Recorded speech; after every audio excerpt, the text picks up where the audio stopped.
एक वक्त का किस्सा है। एक गांव में बिट्टू नाम का लड़का मुर्गियों का गोश्त बेचा करता था। बिट्टू भाई 1 किलो चिकन दे दो, बोटी जरा छोटी छोटी रखना, आज चिकन की कढ़ाई बनानी है। ठीक है भाई, मैं भी देता हूँ। फिर वो ग्राहक मुर्गी का गोश्त लेकर वहाँ से चला जाता है। उसी गांव में मीठे नाम का लड़का अपनी बीवी और माँ बाप के साथ रहता था। ससुर जी अपने बेटे को समझाओ, कोई काम धंधा कर बेबे, मर्द कमाते हुए अच्छे लगते हैं, मेरी किस्मत ही खराब है जो मेरी किस्मत में ये बेकार इंसान लिखा हुआ था।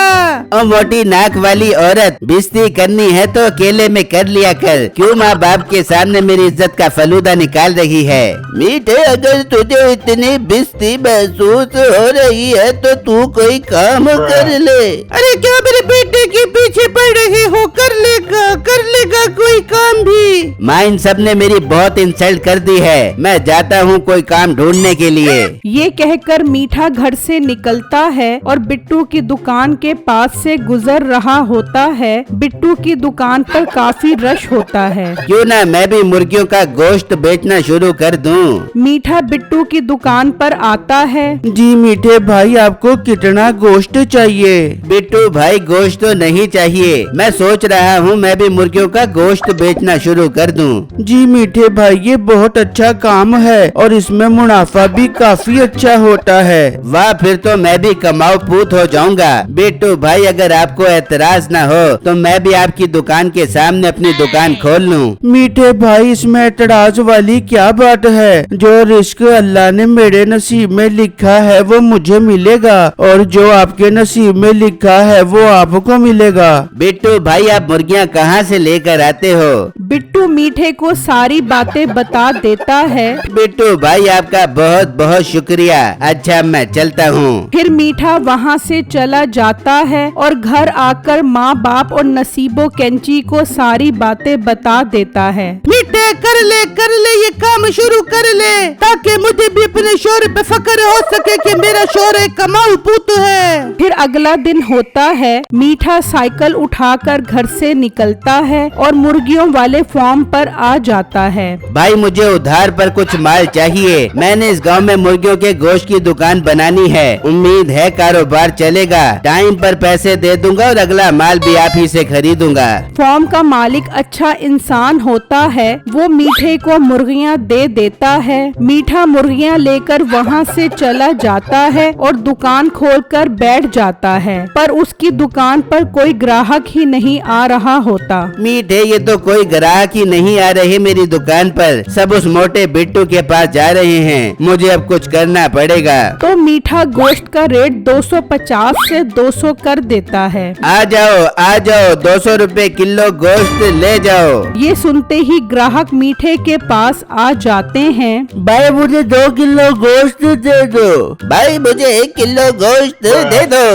भाई मुझे 5 किलो गोश्त दे दो। ये सब देखकर बिट्टू हैरान रह जाता है। सब ग्राहक मीठे से गोश्त ले जाते हैं। बिट्टू गुस्से में मीठे के पास आता है। मीठे भाई, ये तो आपकी बहुत बुरी हरकत है, आप ऐसा करके मेरे ग्राहक खराब कर रहे हो। और मोटे पेट वाले गेंडे, ये कारोबार चलाने का तरीका है, अब तुझे ये तरीका नहीं आता तो इसमें मेरा क्या कसूर है? मीठे भाई, आप बहुत बुरे इंसान हो, मैंने आपके साथ नेकी की और आप मुझे ये सिला दे रहे हो। मोटे मुझे ज्यादा इमोशनल मत कर, चल शाबाश मेरा पुत, यहाँ से निकल। बिट्टू उदास होकर वहाँ से चला जाता है और अपनी बीवी को सारी बातें बताता है। बिट्टू जी, ये तो मीठे भाई की बहुत बुरी हरकत है। बिट्टू आप भी एक काम करो, मुर्गी का रेट कम कर दो। बेगम, अगर मैं रेट कम करूँगा तो मुझे फायदे की बजाय नुकसान हो जाएगा। बिट्टू फिर हम क्या करेंगे? बेगम, मैंने सब अल्लाह पर छोड़ दिया है, मुझे अल्लाह से उम्मीद है वो मेरे लिए बेहतर ही करेगा। फिर अगला दिन होता है। उसी गांव में ठाकुर रहता था। उसने काफी सारी गाय पाली हुई थी। मुंशी एक काम कर, आज घर पर मेहमानों ने आना है, तू बाजार जाओ 10 किलो मुर्गी का गोश्त गोश्त लेकर आ, और हाँ जहाँ से भी सस्ता गोश्त मिले वहीं से खरीदी। अच्छा ठाकुर साहब, मैं भी जाता हूँ और सस्ता गोश्त ही खरीद कर लेकर आऊँगा। फिर मुंशी बाजार आता है तो देखता है बिट्टू 250 और मीठा 200 रुपए किलो गोश्त बेच रहा होता है। तो मुंशी मीठे के पास आता है। भाई साहब, ठाकुर साहब ने 10 किलो गोश्त मंगवाया है। वाह, ये तो मेरे लिए बहुत फख्र की बात है कि ठाकुर साहब के यहाँ गोश्त मेरी दुकान से जाएगा।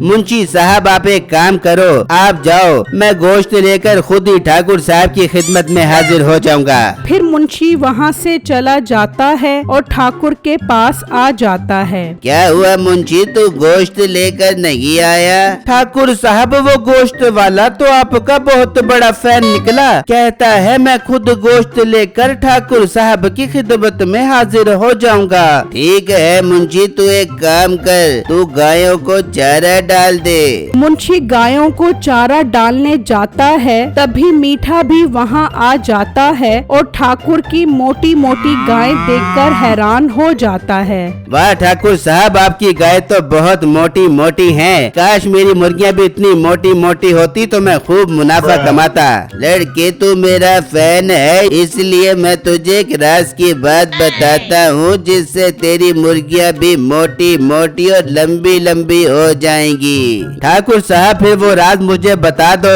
ताकि मैं भी मुर्गियाँ मोटी मोटी और लंबी लंबी करके बेचकर खूब मुनाफा कमा सकूं। फिर ठाकुर मीठे को अंदर ले आता है जहाँ काफी सारी दवाइयाँ पड़ी होती हैं। ये है वो राज, अगर तू ये दवा अपनी मुर्गियों को खिला दे तो फिर देखी इस दवा का कमाल।